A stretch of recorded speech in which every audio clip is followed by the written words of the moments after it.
There's 11 days to go when 3AW football returns, on a night when Richmond unfurls its 2017 Premiership flag. For McDonald's, 3AW is football. It's the kick from Zaharakis on its way. Goal. Bombers with the first goal of the afternoon. Locks of fortune for the Bombers. Built down to Stringer. Outside right boot. Magnificent goal. A goal of the day contender. Sensational goal by Jakey Stringer. Brian Myers now for Geelong. Loops a handball forward. Menzel able to run onto it. Considered giving it off. Instead lines up the goals and slots it. Selwood was actually held after he knocked it on and will get the free kick. No, he's kicked it straight into the man on the marking, Josh Green. Green in turn goes short to Danaher. Still inside the centre square. Joe winds up on the left. Empty goal square. Bounce, bounce goal. Talking about making the Cats pay. AFL Nation highlights for the TAC. More drug tests anytime, anywhere. TAC, towards zero. Great to have your company for the JLT Community Series, coming to you live from Central Reserve in Colac this afternoon. Shane McGuinness alongside Tristan Fernanda and Cameron Ling. And Lingy, the Cats by 2 points, 4 lead changes, 8 goals in that first quarter. If that's anything to go by, we're in for a great 3 remaining terms. Yeah, and the game will continue to open up, absolutely, as we saw later on in that first quarter. Geelong with more inside 50s, 13 inside 50s in that first quarter for the 4 goals. Essendon super efficient, 9 inside 50s. For 4 goals straight. They just, when they went down there, they looked dangerous. And Danaher looked really mobile, really dangerous. Stewart did as well, hooker. So a really good first quarter, and let's see how they end up in this second quarter. Zach Smith starting the centre bounce for the Cats. 2 early injury concerns for the Cats. We'll bring you those in just a moment for Arnold, Thomas and Becker. As there's a free kick in the middle of the ground. The Geelong skipper has it. Selwood, booming kick toward the southern end of Central Reserve. Hawkins was underneath it, knocked away from behind. As the ball's all wrapped up at centre half forward for the Cats. And I got the feeling with Zach Smith, perhaps he wasn't going to, maybe just a half time he'd come on and play in that ruck role. But with Reece Stanley going down, obviously he's going to have a bit more of a run, and Mark Blitzarves will continue to be that supporting ruckman. Parrish clearing kick off centre half back to Danaher in the middle of the ground. Just toe pokes at one to Merritt. He in turn to Myers. It's Myers of Essendon. He in turn short to left half forward. Mark taken now by James Stewart. Winds up, top of the goal square. Hook is there. Parrish from behind. Boot to ball. Goal for the Bombers. 5th lead change. Essendon back in front.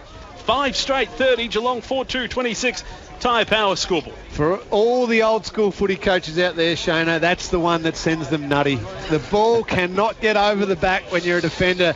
About 4 Geelong players all involved in that marking contest trying to spoil. They all completely missed it, got out the back, and Darcy Parrish saw the chance to sprint towards goal and finished off nicely. And I reckon a few of the Winchelsea locals will have wandered down to Colac here, and they'll be very happy to see Darcy Parrish kick that goal. But the Cats made a blue there by letting that one sneak over the back of the pack. AFL Nation for Macca's McNuggets. Treat yourself. Repeating the news, Reece Stanley gone for the day with what looks like a left leg injury. Dangerfield in the rooms with what appears to be a groin or an adductor issue. As it's toe poked inside 50 for the Bombers. A clean bowled hooker. On all fours, McDonald, Tip and Woody tried to get a handle on it. In there was Cam Guthrie. Ball locked up 40 out from that Colac end goal. And he'd had a heap of it, Paddy Dangerfield, in the first quarter. So somebody else now has to slot into his role and get their hands on the footy. Maybe give Tim Kelly even more of a run on ball to show his wares for a possible round 1 debut.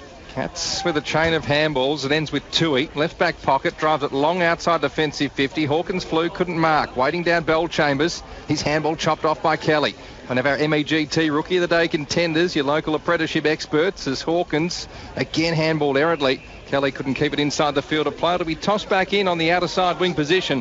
Essendon 5 straight. Geelong 4-2, 26. Tyre Power scoreboard in this second term. So we'll see a boundary throw in on centre wing. Terrific crowd in here at Central Reserve. Perfect afternoon for footy. Pretty even split between the Bombers and Geelong fans as well. Picked up by Merritt off the ground. Handballs to McGrath. High ball now toward right half forward for the Bombers. Stewart was being held by Kolajasny. No free kick. Stewart coughed it up, allows Guthrie to run onto it. He's immediately tackled, unrelenting, by McDonald, Tip and Woody. They might have dodged one there again, the Cats. That one got over the back and Stewart running onto it. Was a terrific tackle to stop him, but again, letting the ball get over the back, just the basics of a game. and allow the Essendon forwards to run onto it with momentum, it's dangerous. Right forward pocket for the Bombers. Myers knocks it outside of attacking 50. No one able to get clean possession. Tim Kelly overrun it. Trying to get the pick up now is Smith. Gives a handball off to Brian Myers. Put it out in front of Tim Kelly. Decides not to pick it up. Sockers it off the ground. Gains about 40 metres. Wanted Menzel. He might have been held. The umpire disagrees, and we'll see a boundary throw in this time just forward of the outer wing for the Cats. We mentioned Tim Kelly being a real positive of last week's game for the Cats, given the side as a whole didn't go that well. I thought Myers was a real positive too. His clean hands, dangerous up forward, hit the scoreboard, set up a couple. He looks like a real dangerous small forward who just knows where those goals are, and eventually, I think he's a really high quality elite runner as well. Eventually will spend time as he gets a bit older, he builds the body on ball as well. So he was a positive out of the disappointing outing against the Suns. Another clearance win for the Bombers. Myers went long inside 50 over the back of all comers, out for a throw-in. 30 around from the northern goal. It spins back into play. Smith front position. Tried to palm it down, did his own roving work, fed it off to Joel Selwood, who's one of our early contenders for the Railway Club Hotel Player of the Day. Ball dislodged by Zach Merritt, out for a throw-in at right half forward. He's a good footballer, Zach Merritt. I know that is stating the obvious, but just as a footballer, the smarts, he just to get a hand in there, his body positioning on high-quality midfielders, just all those little tiny smarts. It's football sense. It's not just about being a good runner or a good athlete. He's got a true footballer's brain, and I think that's why everybody just loves watching him play. He creates things. And I think a lot of non-Essendon followers, because Essendon's been toward the back of the pack in recent years, Zach Merritt kind of goes under the radar for the skill that he has. Yeah. Off half back now, Geelong looks to clear. They do so through Parsons. It's a high ball, but it's an out-of-bounds ball, and it'll be a free kick to the Bombers. Virtually on centre wing, Geelong 4-2-26, Essendon 5 straight 30, all that Tyre Power scoreboard. AFL Nation footy coming to you from Colac Central Reserve through 3AW and regional stations across the country. There's now Guthrie at half forward, handball to Duncan. Make that half back for Geelong. Essendon really well set up there. It could have been a potential switch for the Cats and come out this side of the ground pretty fast, but they had the ground covered well. Defensively, across the whole ground, they look pretty well organised, the Bombers. Tui trying to get it outside a defensive 50. There's going to be a free kick going Geelong's way. It's going to go to Duncan. So he now on his defensive 50 arc goes short, just chips it onto the chest of Constable. Handball back to Duncan. He in turn to Myers, wanted to give it back to Duncan. Now to Guthrie. Chain of handballs. Colin Jasny through the middle of Central Reserve. Zach Tui, he can put the afterburners on. Takes a running bounce. Could take a second. Decides not to. Lays it off inside 50. Hurley had front position. Couldn't take the mark. Ball comes to ground. Diving on top of it is Ben McNeese for the Bombers. And we'll see a ball up 49 metres out from goal now for the Cats at the southern end of the ground. Michael Hurley's a little grumpy at himself there that he didn't just mark that one. Chose to punch, thought perhaps the pack was coming down on him. Did the discipline thing, but could have easily marked it. Hall Smith on the ground for the Cats. Feeds. Jasny now a chance for Parfitt's spearing ball. Kick. Found the chest of Hawkins. In fact, he probably weighted it more than spearing it just for Hawkins to lead on to. Lingy, and he marked 30 metres out, all but directly in front. Beautiful kick, that. Just the touch of it, under a bit of pressure to be able to cross his body. Perfect for Hawkins. Gave the defender no chance at all. Hopefully, for the Cats' sake, Parfitt gets a really good run at this season, gets 22 games. Throwing Cockatoo, Gregson, Lincoln McCarthy, all these small forward types. Makes it a very dangerous forward line. Quietish start for Tom Hawkins. Did kick a goal in that opening term and now has two. Two straight for Tom Hawkins, and high fives all round for the Cats as they regain the lead. 5-2-32. Essendon 5 straight 30. Another decent game of JLT Series football unfolding here in Colac, and that's on the Tyre Power scoreboard. Get the power of expert advice at Tyre Power. Cameron Ling around Australia. For all the positives of the Cats last couple of years, it's probably one of the areas they haven't had a great continuity in is that small forward, just through injury. Given Parfitt's a new player and Mr. Chunk last year, but Nakai Cockatoo with a few injuries. Corey Gregson, unfortunately, has had a horror run. Same with Lincoln McCarthy. If any combination of, say, 3 out of 4 of those guys can get full 22-game seasons, that just gives Geelong a different dynamic to their forward line. They will be buzzing around. The pressure will be there, and it'll have a big impact on their season. Going goal for goal at the moment, these two sides, as Guthrie looks to clear it out of the centre square for Geelong. Myers takes a diving slips-like mark on centre wing. And this bloke Myers might just come in and jump ahead of the lot of them. Yeah, he's a real young gun up forward, and even though he moved up the ground on that occasion, he is great to watch and took a few terrific marks last week too up in Townsville. And just talking to a couple of the guys at the Geelong Falcons where he played his under-18 footy, he does have a huge running capacity, so he will be able to play that role of getting up the ground a bit but still appearing back inside forward 50, which is so important in modern football, the transition running that we always talk about. Ball across attacking 50 for Geelong. Picked up on this occasion by Thurlow, gave it to Duncan. Chips towards centre half forward. Buse now lays it off toward the right forward pocket. Hawkins' direction. Had to beat two on that occasion, the Tomahawk. And he takes the mark on a slight angle, probably about a 45-degree angle, but we'll look for his third of the afternoon. And he just shifted Ambrose there through sheer size, and that's the only way. Ambrose, brilliant athlete, amazing athlete, and still probably learning the role as a key defender. But when he gets on a monster like this, he can be moved out of the way. So that, when we were talking about Cale Hooker earlier, does he play back, does he play forward? That's the only slight worry. So Hawkins, the leading goal kicker at Cardinia Park the last 6 years. That doesn't quite go across the face as he would have liked. Misses to the near side. Geelong 5-3-33. Essendon 5 straight 30. Tyre Power scoreboard. AFL Nation. Here's Cameron Lee. Well, just watching now the Bombers take it out of their kick in. They have just set that up beautifully. Joe Danaher will get the free kick. They set that up really well. Played onto himself, kicked long to the wing, and they just had outnumbered out there with Joe Danaher as the tall target. And they were almost away, but Danaher got the free kick. He was pushed under the football by Taylor on the Kangan Institute replay screen. And now they spread it, that horseshoe ball movement pattern to this near side. Right below our commentary position, Zach Merritt inside 50. Hooker flies. Good punch came from Kolajasny. Out for a throw in left forward pocket for the Bombers.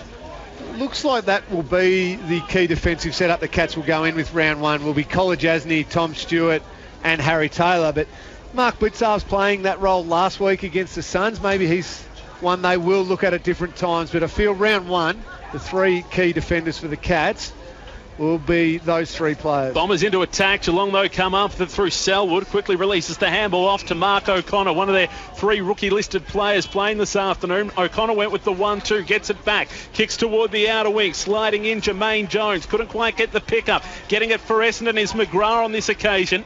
Gets a quick little 1-2 handball, Andy McGrath. In a little bit of strife. Gave it back to Sard. Snaps around his body up toward right half forward.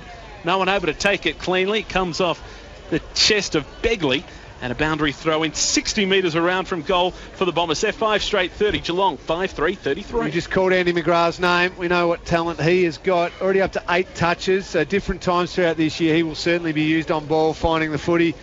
At times he'll also slip to half back and play that role he played last year, but he just finds it. A clever player along with the likes of Merritt and Heppel. Right on cue, he gave it to Goddard, who fed Zaharakis, kicked to the hot spot, no mark taken. Cats fell over. Kolajasny then took Merritt high, in fact almost decapitated him. But that is free kick. Sorry to jump in there, Tristan. That sums up what we were talking about before with Merritt. He's smart to get himself between Kolajasny and the ball and just turn his body. And he drew a free kick then just with his smart body positioning. That's why he's as good as he is. Just that footy brain is always working. How can I get the ball next and help my team? He'll line up left forward pocket, 45-degree angle, about 45 from home. Question for you on McGrath after this kick. They trail by 3. He just caresses that one through. So Bombers back in front. It's tit for tat here in Colac. 6 straight 36 Essendon. Leading the Cats 5-3-33 on the Tyre Power scoreboard. Get the power of expert advice at Tyre Power. I suppose the question I wanted to ask you, Cameron Ling, is whether we try and force fit too many players to play on ball.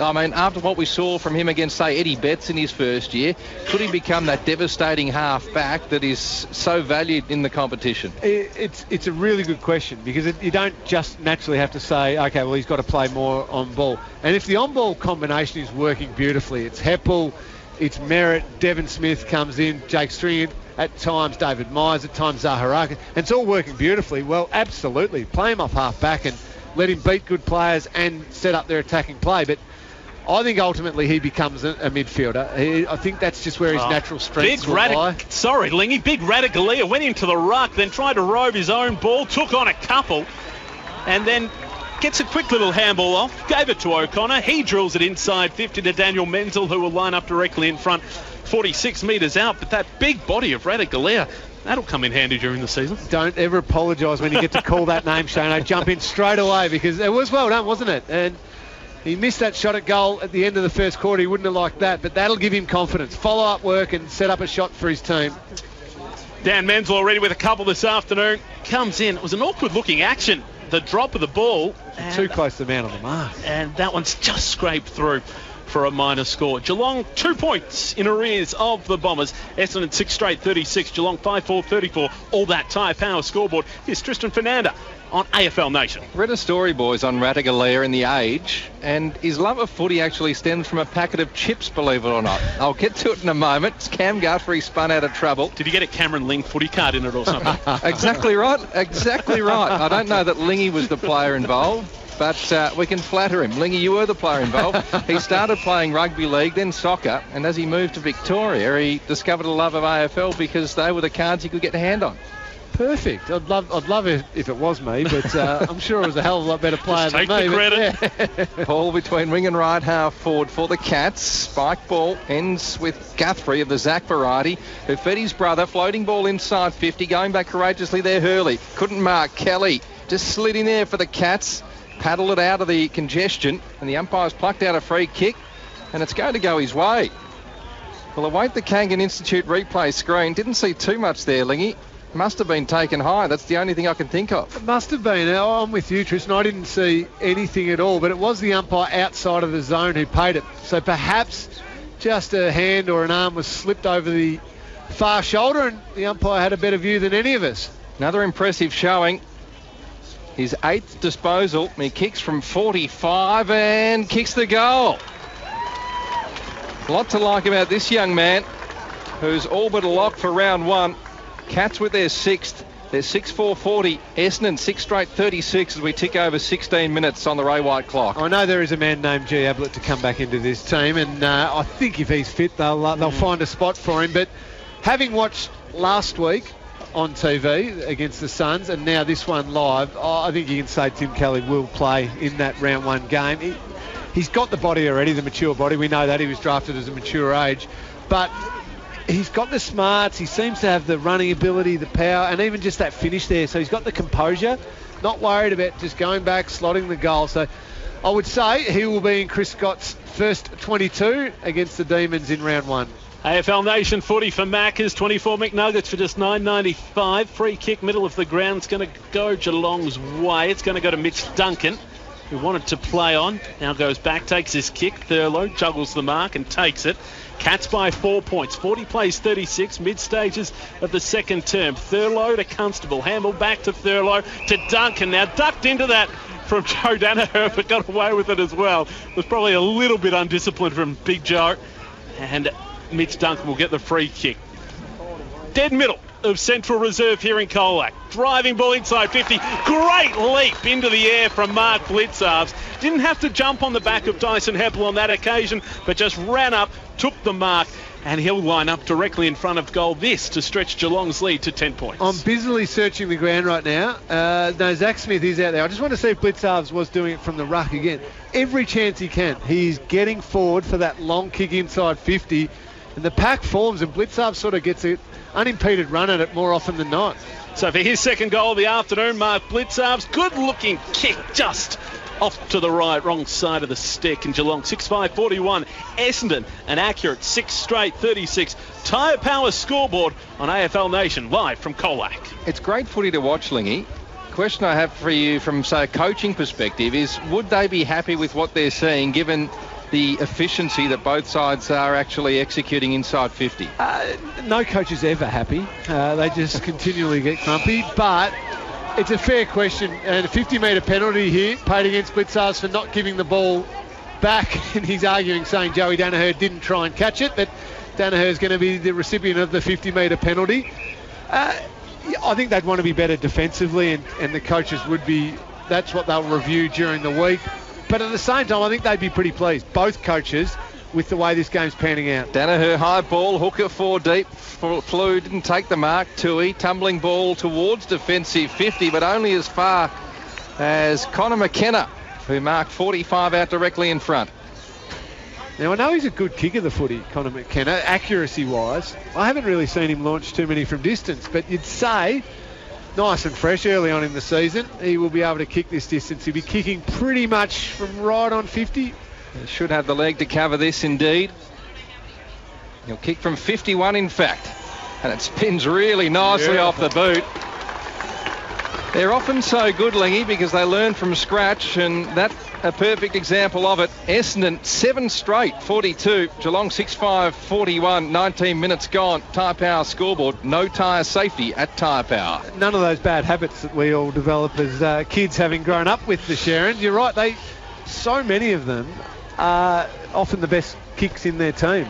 Most accurate. Pierce Hanley, beautiful kick of the footy. Zach Tui's a beautiful kick of the footy. They come here and I suppose put in so much time to just learn how to kick the oval ball, and they are learning all the good habits right from the very start, and a lot of them do end up absolutely beautiful users of the footy. Final day of the JLT Community Series, and we're getting a ripping contest as these two sides prepare for round one. Heppel, the clearance on this occasion for the Bombers, trying to nudge himself underneath. It was Green, couldn't quite get the pick up. James Stewart did. His handball, though, errant, went to Tom Stewart, and now Guthrie across defensive 50 for Geelong. Guthrie gave a handball to Taylor, and now the Cats will look to build through O'Connor.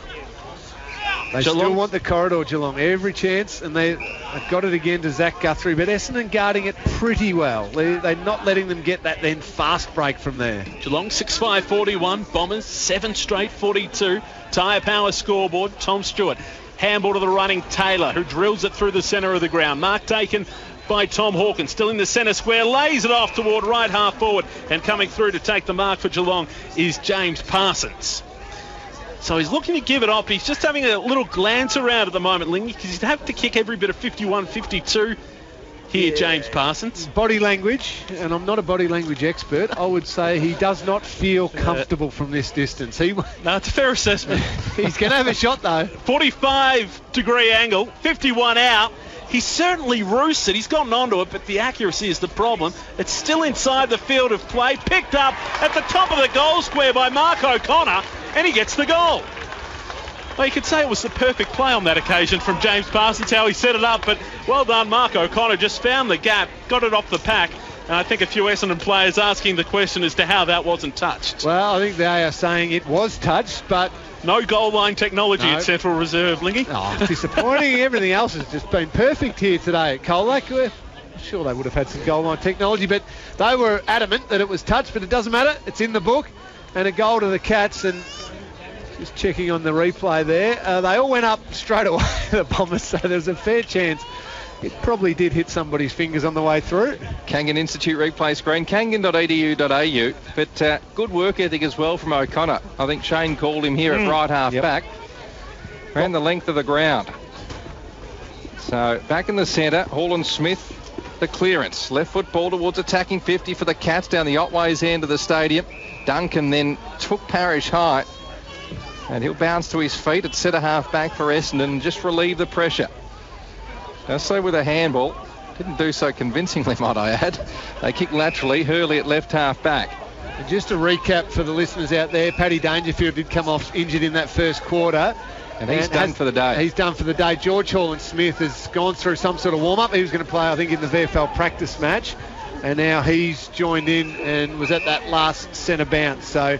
that's just to confirm that Reece Stanley, who's also not taking any further part, and Paddy Dangerfield is done. They were never going to take a risk if there was any worry at all with the champ. An injury update for Arnold Thomas and Becker. Over 40 years experience in personal injury law. Throw in left half forward for the Bombers. They trail 7 straight 42. The Cats 7-5, 47. Ground bathed in sunshine. Smith, front position, palmed it down. Blitzarv's trying to get a pick up. Duncan fights his way for it.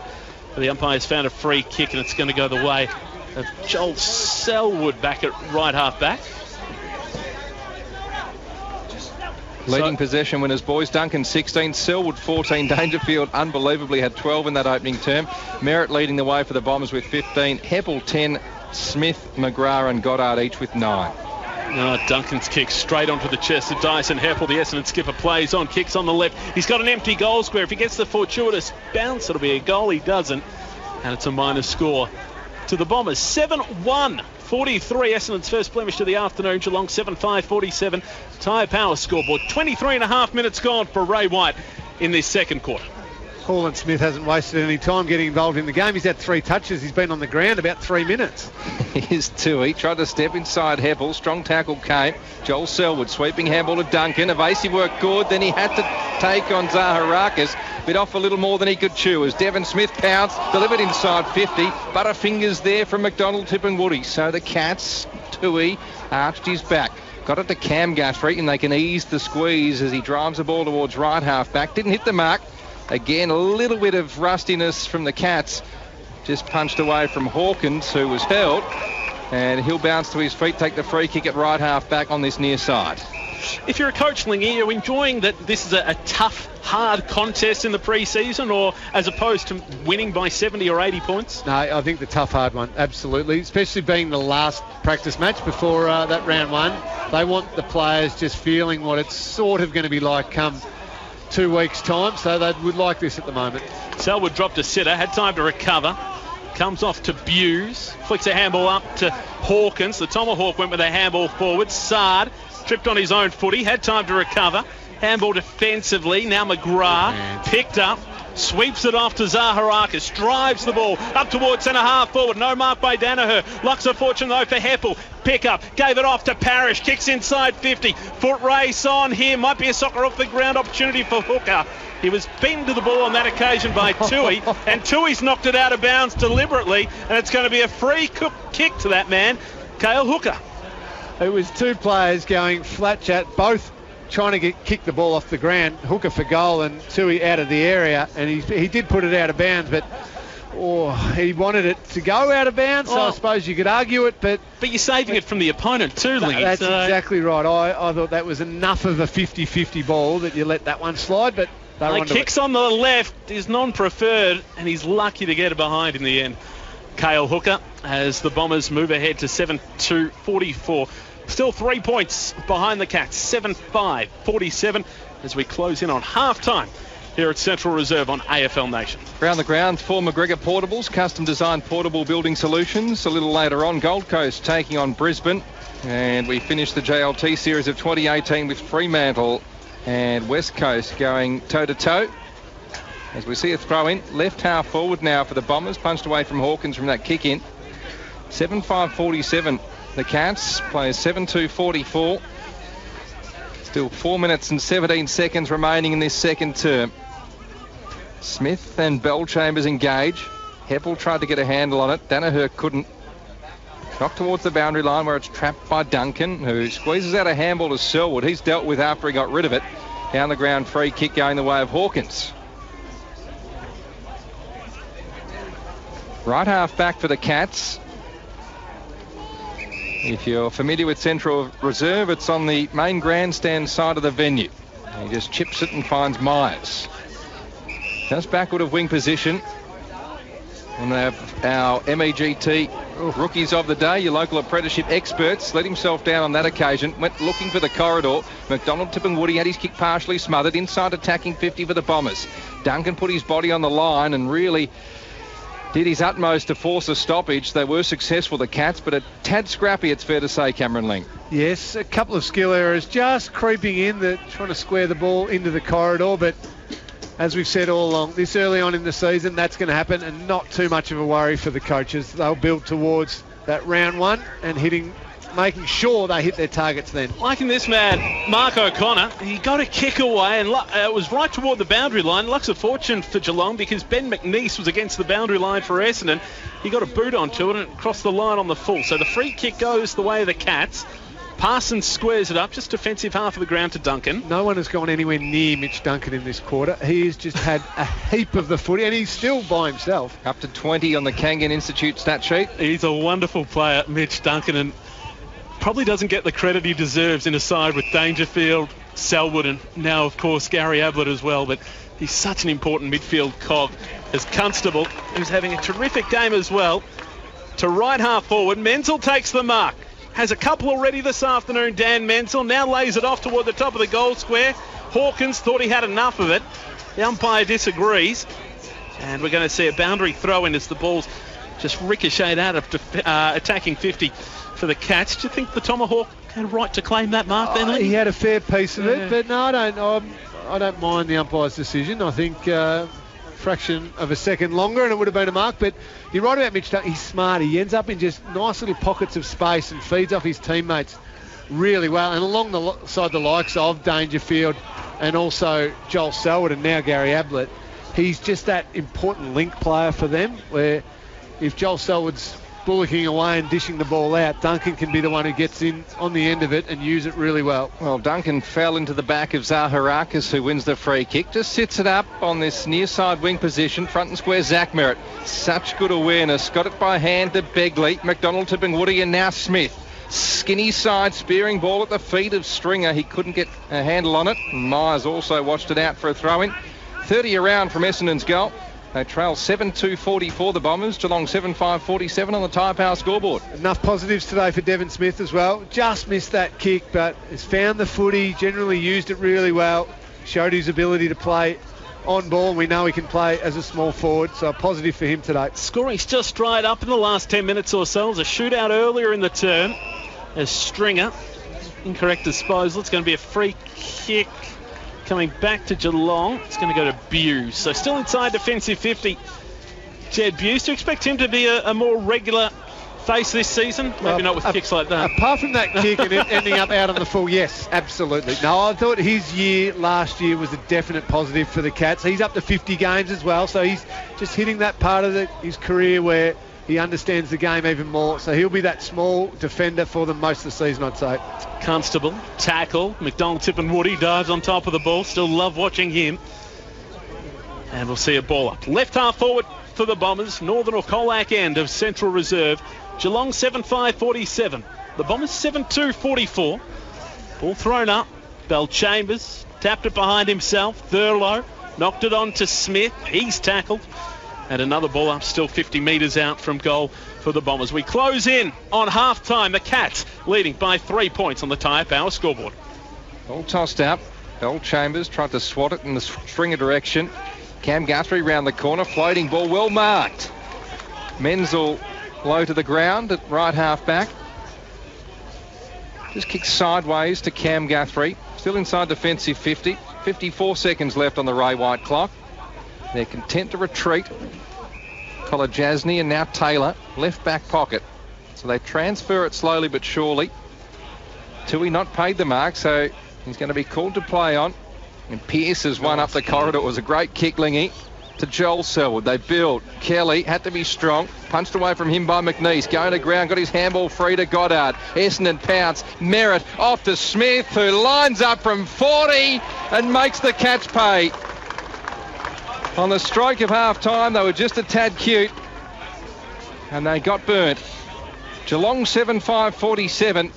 Essendon again in front, 8-2-50. Good game of footy on our hands. It was terrific defensive work by the Bombers. There's called Zach Tui's kick into Joel Selwood was an absolute beauty. Had opened up the field, but the next kick that Selwood tried to hit up, the defender was right on his tail. So that the ground got shut down quickly, even though for a fraction of a second it looked like the Cats were going to be able to go coast to coast. Created the turnover, and then nice finish by Dev Smith. Just spoke about his first half already. Well, that's perfect.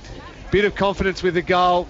12, 13 touches for the first half plus a goal. That's big for him. Selwood looks to get the clearance. Little handball comes off to Charlie Constable. Kicks out toward the wing. Picked up now by Mark O'Connor. Been really impressed by his opening half this afternoon. Gives the handball off to Harry Taylor. Now the non-officiating umpires found a free kick. It's holding up the ground against Gleeson. Won't matter because that's half-time on a Sunday afternoon here at Central Reserve in Colac. And in what is the final hit-out for these two sides before round one, it's the Bombers leading by 3 points. 8-2-50 to Geelong 7-5-47 for the Bombers. All individual goal kickers. Parrish, Smith, Danaher, Merritt, Zaharakis, James Stewart, Stringer and McKenna Wold for the Cats. 2 apiece to Daniel Menzel and Tom Hawkins. Singles to Tim Kelly, Mark O'Connor and Mark Blitzarves. Half-time here at Central Reserve. It's the Bombers 8-2-50 to Geelong 7-5-47. And with thanks to McDonald's and their 24 nuggets for just $9.95 through 3AW in Melbourne and our stations right across Australia, this is AFL Nation Football. You're listening to AFL Nation for Tyre Power. Get the power of expert advice at Tyre Power. There's 11 days to go when 3AW football returns on a night when Richmond unfurls its 2017 Premiership flag.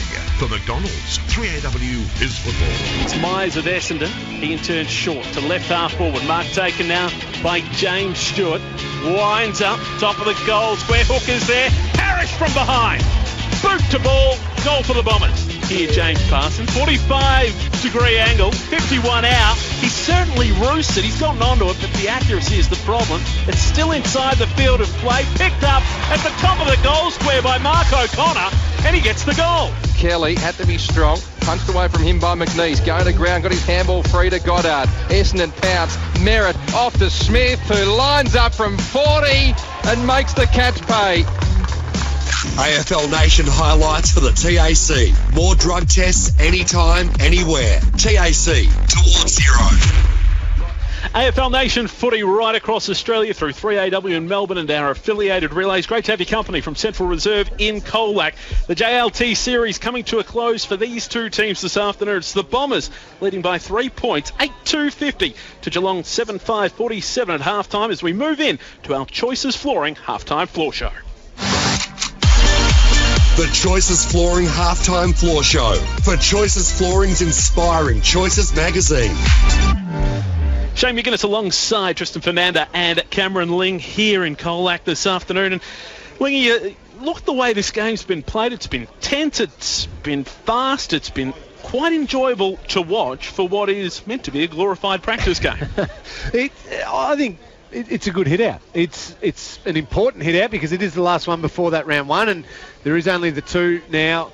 So it's important when you get an opportunity, you get it right. And I think the fact that it's been physical at times, but then it's really opened up and been a bit end-to-end at times is not a bad thing. You extend your running a little bit. You can't replicate that at training. Certain blokes have found the footy and have been smart and have got the confidence going. Devon Smith being probably the most obvious one for the Bombers, 12 touches and a goal to him. But even Andy McGrath spending a bit of time on ball. I think all in all, for a first half, being a practice match and the last one before we hit round one, it's been a good hit out for both teams, and both coaches would be pretty pleased to this point. I reckon going into quarter time, one P. Dangerfield would have been leading the way in our Railway Club Hotel Player of the Day, but unfortunately, injuries kept him out since quarter time, and we're hoping it's nothing serious and more precautionary given it is a practice match. I should check myself, shouldn't I? Because when I say the coaches would be happy to this point, assuming Paddy Dangerfield's injury isn't a serious one, the coaches or Chris Scott will be reasonably happy, but that will cause him a bit of stress during the week until those scans come in. But he walked off and looked okay, and they were never going to risk him at all. But he was good. He got a hit out in that first quarter, got the 12 touches, got hit a few times, tackled a few times, and he's a professional and that much of a star. The lack of match practice coming into round one won't hurt him, again, provided it's not an injury that keeps him out. Joel Selwood, the skipper, for his one and only practice match has been extremely impressive. 21 disposals for him, 10 of those contested and 6 clearances, so no worries whatsoever with him. And Zach Merritt, we've sung his praises right throughout the first half, and of course last year as well we continued to sing them, but 17 disposals for him. He's found the footy and has just shown that he's going to be, along with Dyson Heppel, just the two real key stars of that Essendon midfield come the real season. What about the youngsters putting their hand up for a round one berth? Our rookie of the day for MEGT. Need an apprentice or trainee? You need MEGT. Yeah, well, Tim Kelly, I think we all agree, is locked away for a debut against Melbourne for the Cats. He's been very good.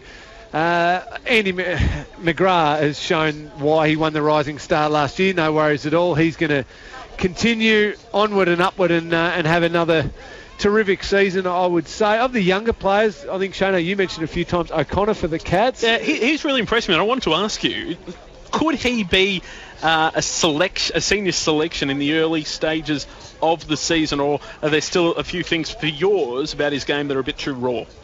There is a couple of things, but he has only played 2 games of AFL football, and we know he's just learning the game completely. What I've seen today says he'll play early on, but there are some players to come back as well, and Gary Ablett being one of them, Corey Gregson perhaps, Nakai Cockatoo as well. Scott Selwood and Lockie Henderson probably don't play for the first few weeks of the season, definitely. So it's going to be hard for him to keep his spot, O'Connor, but enough of what I've seen today has shown that he's had another really good pre-season, and he's improved on all the things that he was working on last year, and exciting for him. Haven't seen a heap of Adam Sard for the Bombers in this first half. He hasn't had any of those game-breaking runs, but he's going to be important for the Bombers. I know he's not a rookie. He doesn't fit into that category at all, but he's going to be important. Jake Stringer hasn't done much at all apart from a brilliant goal in the first quarter, a banana from the boundary. He'd be probably pretty disappointed with his first half of football to this point. Again, not a rookie, but we're watching him closely. So lots of positives for both teams, but perhaps a couple of players there for the Bombers, maybe Stringer more so, would just want to build a little bit more form coming into round 1. Time for a quick injury update for Arnold, Thomas and Becker. Over 40 years experience in personal injury law. Clean bill of health for the Bombers. The Cats, on the other hand, as you pointed out, Lingy, Dangerfield hasn't been sighted since quarter time. He pulled up short after delivering a ball inside 50.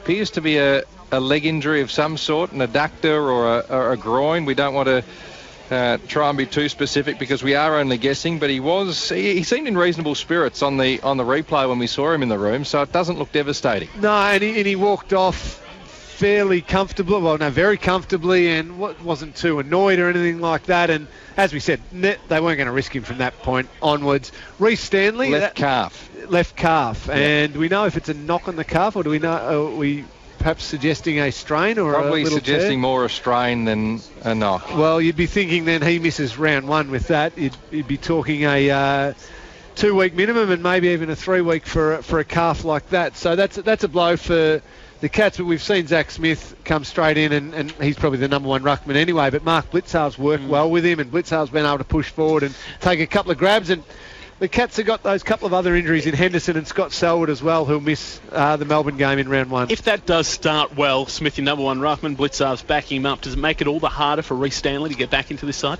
Yes, it does. And you've also got Wiley Buzzer there, who I'm sure the Cats want to have another look at throughout this season as that key forward, but as the second ruckman type role. And I think what Chris Scott has shown throughout the last couple of years, that he will play the player in that role who is in the best form. So he will give them all opportunities throughout the season and be creative with the way he uses them. But when it really comes to it, he'll play the one who's playing the best footy. So perhaps Blitzards gets the first chance, and if you get the first chance and you're playing the best footy, then no matter how well that other player or players are playing in the VFL, they don't get a spot. So that's then just dependent on form. That just about wraps up our half-time Choices Flooring Floor Show. It is half-time here at Central Reserve in Colac. The Bombers, 8-2-50, leading Geelong, 7-5-47. Still 2 matches to see out the JLT series of 2018. The Gold Coast taking on Brisbane a little bit later this afternoon in Southport,